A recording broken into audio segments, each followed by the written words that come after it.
ezali mokolo monene pour la ville na biso à Kinshasa, mais à travers likambo tokosala lelo na Kinshasa ezali message tozali kotindela mboka na biso ya Congo mobimba. Likambo oyo etali bopeto ezali likambo ya motuya.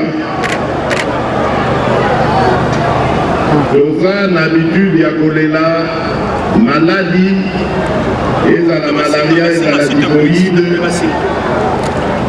ezala ba maladi misusu ebandi bimabima ya poso, ya miso, ezala meme bambasu wana boyokaka, nyonso wana ezali likambo ya kindoki te, ezali likambo ya motema mabe ya moninga abwakeli yo te, ezali likambo etali comportement na biso moko. Comportement wana ezali comportement ya mabe oyo tozwi lutakala eyebokota siko na bahabitude na biso. Tomesana kobwaka basalite na biso na se kaka boye na balabala. Me bomitya na mutu na bino ke moto nyonso soki aleki esika wana asali mpe kaka ndenge moko na yo osali wana. Biloko wana basalite wana ekoma ebele, omona ezipi baterase oyo ya biso oyo esengeli kobwaka mai oyo tozali koutilize to mai ya mbula ntango ezonoka.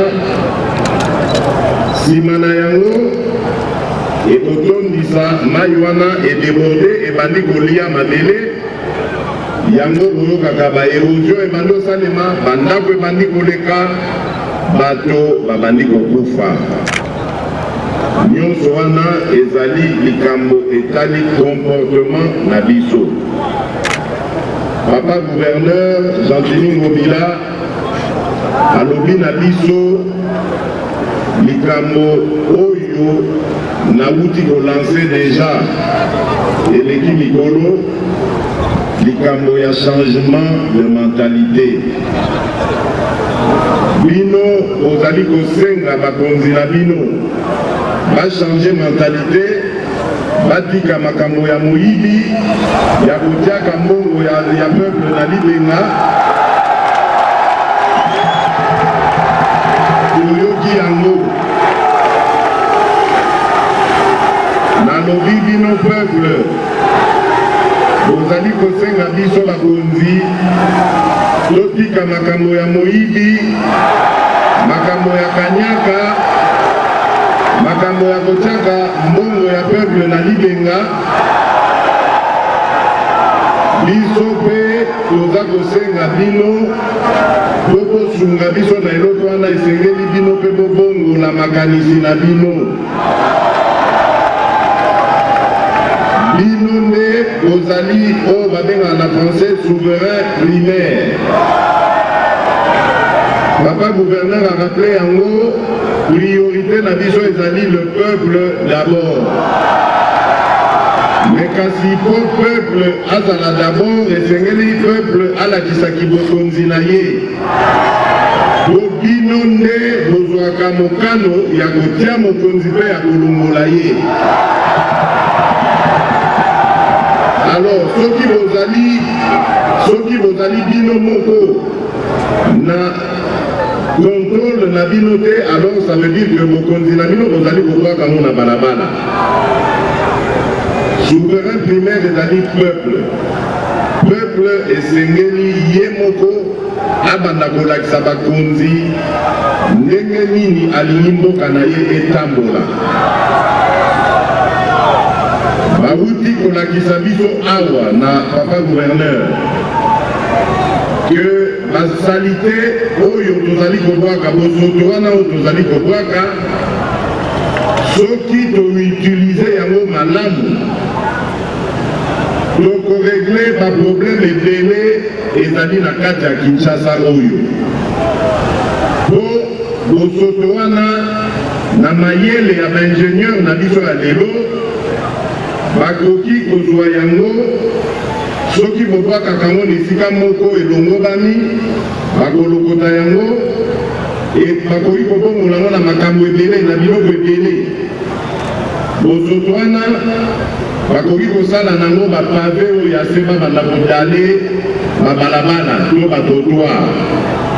Bosoto wana bakoki kosala nango makala nesika tobuka banzete toya koluka tu baproblème lisusu ntango bambula ezonoka esengeli kozwa bosoto wana kobongola yango makala kobanda kotumba nango biloko ya kolia.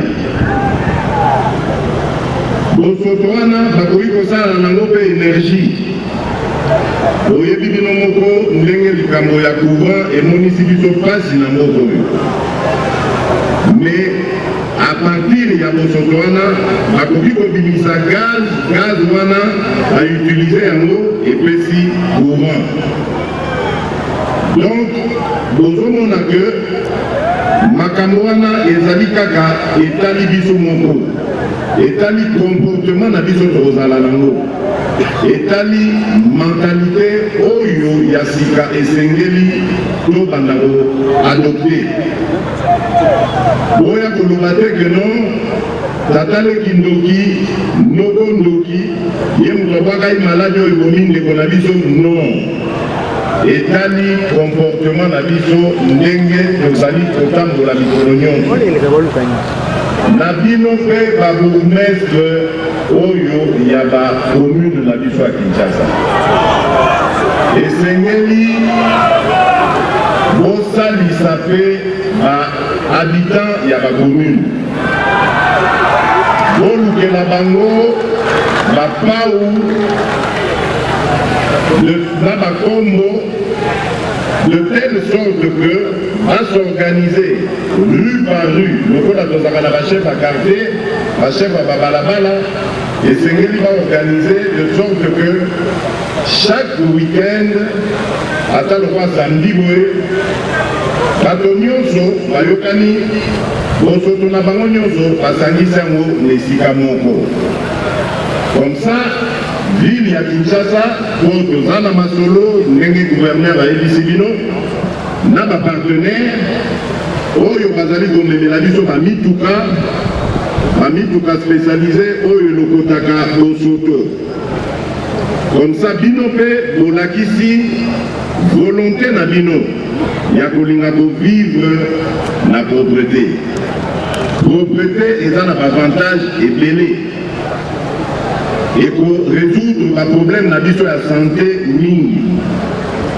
Pour tokufisi bato ebele na Kongo awa na kozanga koyeba. Tozopesa origine ya maladie nesika mosusu alors que responsabilité ezali ya biso nyonso na comportement na biso ya mabe tozalaka na yango. Na biso malamu Kongo na biso lobi ekozala mboka ya bwanya. Yango wana message oyo mingi nazali kopesa bino bilenge ba jeune ya basi to mibali bozwa likambo ya Kinshasa bopeto oyo lokola œuvre na bino bomema yango na ordre ndenge bomesana ntango bolingaka likambo bomema yango de telle sorte que chaque week-end tomonaka mouvement na kati ya ville awa bajeune na biso bazali kopesa na maboko balongola likambo oyo ya bosoto na kati ya Kinshasa. Kinshasa na biso oyo bino bobotamaka nanu te ntango biso toyaba mike. Papa gouverneur a rappelé yango bazalaka kobenga yango kin label. Kaka biso moko na kobebisa toyo kobebisa Kinshasa toyo kochange yango kombo tokomisa yango kin la poubelle. Nyonso wana mpona comportement na biso ya mabe. Nga nasengi bino ba jeune parce que naza ko croire na bino.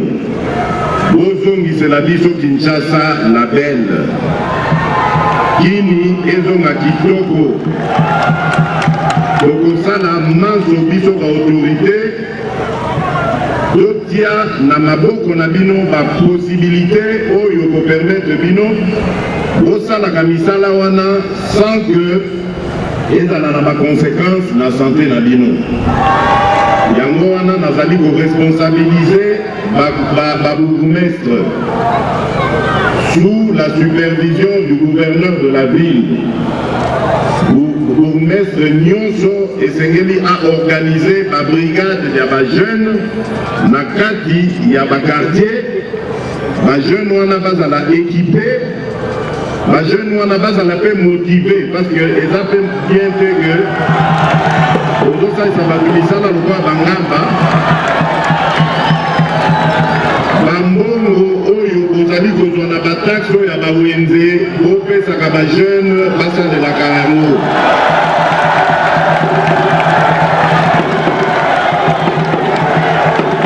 moke ndenge wana tokoyebola ndenge ya kobatela mboka na biso.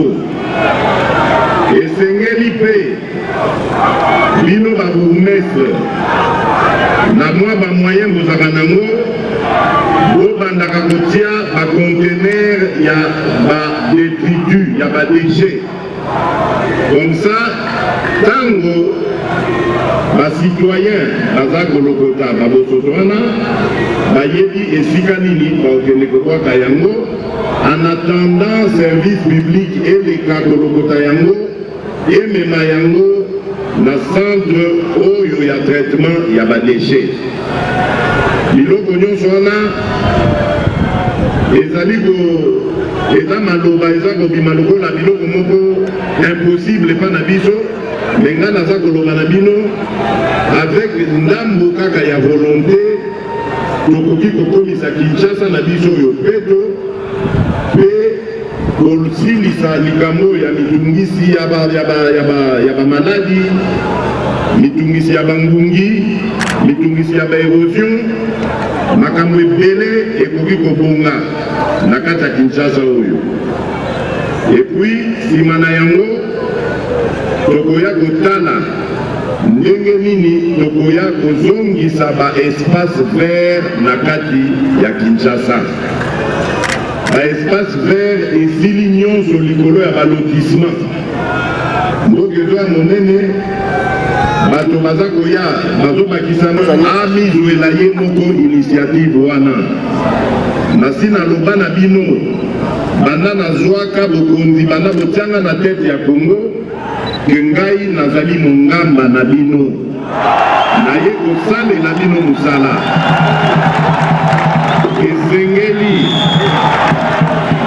esengeli baministre badepute babourgmestre bagouverneur bango nyonso bazwa filosofi wana tozali bato ya misala ya peuple toye kosalela peuple mosala toye koluka babomengo na biso te toye koluka nde bomengo ya peuple.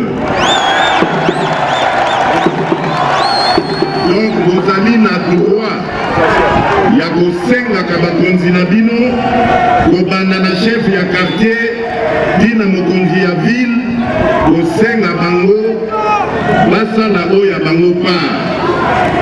Mais avant bino bosenga bango esengeli bino po bozala na droit na force ya kosala yango, esengeli bino moko mpe bosala oyo ya bino part na bino ezali kobongisa moto na moto abongisa na esika oyo azali bolanda mateya oyo ndenge napesi bino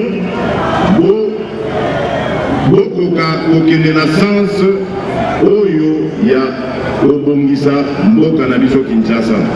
Mboka na biso oyo biso bato toyebaka ngo mwa kala na bakulutu na biso oyo babotamaka liboso na biso bazaka koyebisa biso ndenge na Afrique mobimba Kinshasa ezalaka Congo moko lokola lelo tokokaka ata kolobaka Paris, n'est-ce pas que bino kolobaka bandale eza Paris, kolobaka bandale ya Paris bon Paris wana bazaka kozwa mpe Kinshasa ndenge wana kala alors soki mpenza bandal eza Paris ya solo bokomisa yango lokola Paris boza mpe na possibilité ya kosala yango voilà nabandi toyokani nalingi na déclaré à partir ya sikoyo lancement ya opération Kin Bopeto. Chef, oh là là. Comme ça, ce que vous avez là, le boucher petit. Maintenant, on va merci Nabino pour la batte de la biso panzo total à Nengenini pour vous qu'elle liboso na opération Nabiso Kin Bopeto. Merci beaucoup. Nous vous invitons à bien vouloir procéder au lancement officiel de Kinshasa Bopeto.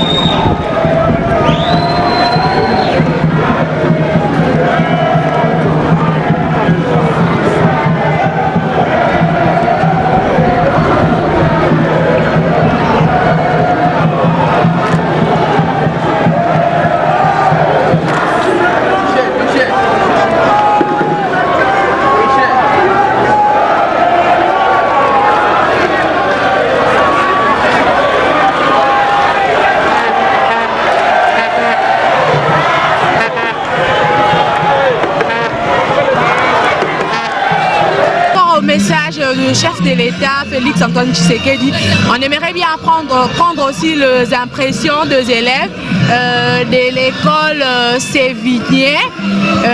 Bonjour chers élèves, vous avez retenu ce que le président de la République a dit par rapport à l'opération Kin Bopeto. Oui. Qu'est-ce que toi tu as arrêté? Eh bien, j'ai retenu que l'opération est très importante pour la ville de Kinshasa. Car il faut maintenir la propreté, ça nous aidera aussi beaucoup sur la santé dans certains milieux, dans certains endroits dans notre belle ville. Pour toi, qu'est-ce que tu peux faire par rapport pour que la ville soit propre? Ce que je pourrais faire par rapport à ça, c'est sensibiliser les gens dans mon quartier et les aider à ramasser les détritus qui traînent sur la route, tout ça. Faire des efforts pour ne pas jeter les choses, les saletés, tout ça. Ouais, je pourrais faire ça. Très bien là. Vous retenez. On t'appelle comment encore? Je m'appelle Josué Chiban. Comment? Josué Chiban. Quelle année? Je suis en 8e. En 8e. Et là, vous retenez les impressions des élèves, vu que l'événement s'est passé devant leurs écoles. On aimerait aussi prendre quelques points de vue des autres élèves. Et tu peux nous donner qu'est-ce que tu as retenu par rapport à ce que le chef de l'État a dit? J'ai retenu qu'il a parlé de la propreté de notre pays. Il a dit à partir d'aujourd'hui notre pays sera très propre, mais nous devons faire le mieux pour que notre pays soit propre. C'est grâce à nous que notre pays est sale. Et alors nous devons bien gérer notre pays. On doit jeter la saleté là où il faut. Et c'est ça, c'est que j'ai retenu. Et pour toi-même, qu'est-ce que tu devais faire, même à la maison, à la famille? Qu'est-ce que vous devez faire pour que la ville soit propre et ton entourage?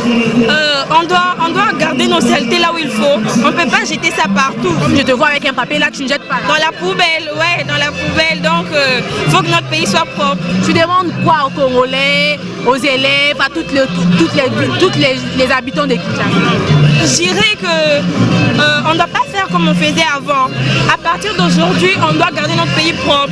Donc, on doit jeter la saleté là où il faut. Il faut bien jeter, il faut bien arranger notre pays pour qu'on nous envie nous aussi. Merci, je peux prendre aussi d'autres élèves.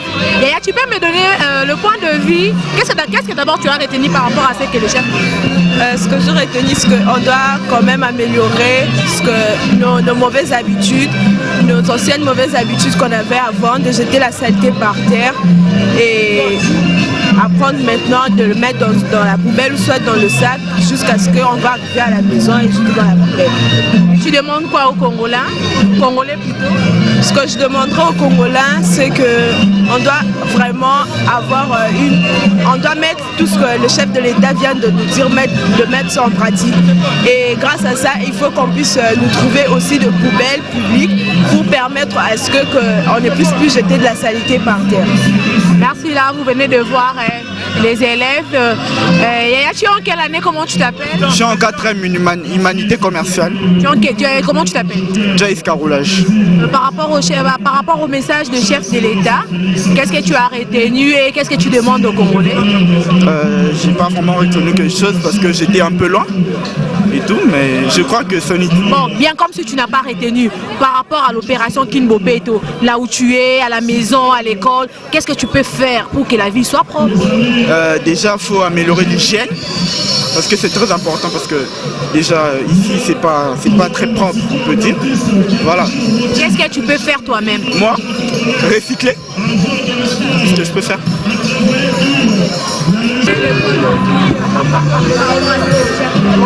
Par rapport à ce que le chef de l'État dit, c'est qu'on doit rester propre, on doit tout faire pour que notre pays soit propre. Parce que avant c'était propre, maintenant ça ne peut pas devenir sale comme ça. Parce que maintenant notre pays est compté parmi les pays sales. Donc il veut faire tout pour que ça redevienne propre. Et on le soutient au nom de tous les Congolais. Je parle qu'on doit le soutenir dans tout ce qu'il fera. On verra comment ça se passera. Qu'est-ce que la journée d'aujourd'hui t'a dit? Déjà que ça parle de la propriété, donc nous sommes vraiment obligés de commencer à garder notre ville saine et propre en jetant toutes les mauvaises ordures dans des poubelles. Dans chaque place où nous devons voir où il y a des saletés, tout ça, nous devons vraiment les jeter dans des poubelles pour garder notre ville saine et propre. À la maison, à l'école, ton entourage, ton environnement, comment ça doit être? Parce que là on parle de l'opération Kinbobeto, ça ne se finit pas, ça commence aujourd'hui, juste que il n'y a pas une date limite au mois. Ouais. Tu sais qu'il n'y a pas une date limite? Oui. Qu'est-ce que tu peux demander aux familles, aux membres de ta famille, à tes amis? Qu'on doit toujours rester propre, qu'on doit vraiment essayer d'arranger notre ville, parce que si on n'arrange pas notre ville, il n'y aura personne qui le fera à notre place. À chaque fois qu'il y a des saletés partout, nous sommes obligés de l'arranger seul. Comme moi je pourrais voir, il y a des saletés là, je suis obligée. Parce que je pourrais là, je pourrais enlever parce que c'est mon pays, c'est ma ville. Oui. Oui, on peut déjà, il n'y a pas de problème. Moi je pourrais, vu que c'est notre... J'aimerais vous voir même avec le balai, arranger d'abord. C'est parce qu'il n'y en a pas. C'est parce qu'on n'a pas, on nous a pas donné. Mais on pourrait sortir, on pourrait faire ça, il n'y a pas de problème. J'aimerais venir voir, travailler. D'accord, il n'y a pas de problème en tout cas. Tu peux me donner ton point de vue? Bon, le point de vue est que tout le monde fasse un effort de respecter ce que le chef de l'État a dit. Parce que c'est pas tout le monde qui aimerait voir les Congos sales comme ça. On aimerait respecter ça pour que les Congos avancent bien et que tout le monde... Oui, il y a des maladies parce que c'est pas tout le monde qui respecte ce qu'on fait. Si tout le monde prenait son balai et balayait devant sa porte, ça serait bien. Et nous devons vraiment respecter ce que le président a dit.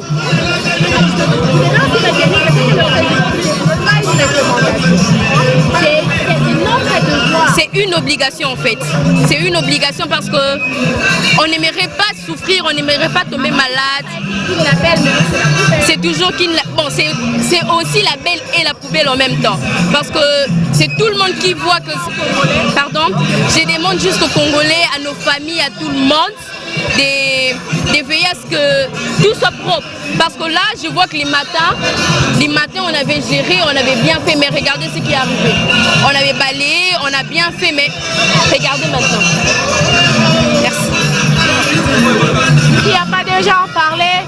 Et surtout vous êtes les élèves, c'est à vous de nous donner le bon, ce que vous retenez ici. Regardez votre école, c'est pas vraiment, j'aimerais bien vous voir même avec les balais les garçons, vous laissez que les filles. On peut travailler, quand on a les outils on peut bien faire ça. Déjà que la sensibilisation commençait, le président a pris ça à cœur. Du coup nous tous on va prendre le marche de chemin parce que le président c'est lui le train. Nous on est là, on doit suivre sa marche à faire et ça fera. Au Congolais je veux leur demander d'être propres et obéir ce que le président dit parce que la volonté, d'abord tout commence par la volonté. Si on a la volonté, on écoute ce que le président dit, on va bien avancer. Déjà que le président a commencé avec cette sensibilisation et avec notre gouverneur Jean-Tibing Obila, donc tout ira bien. Non mais quand même Maman Toza a un lancement à Kinbopeto en tant que Congolaise, en tant que maman, idée au Mokoba Konzambo Kabazuyo Monyonde. Maman ngana sepe na ngoma kasi pour saliter les kimingi na mboka pour saliter nenge zawana ezo mema batu na kufa sans le savoir que no eloko zo boma ezande saliter dona sepeli na idée oyo Mokonzambo Kazui ya Kinbopeto.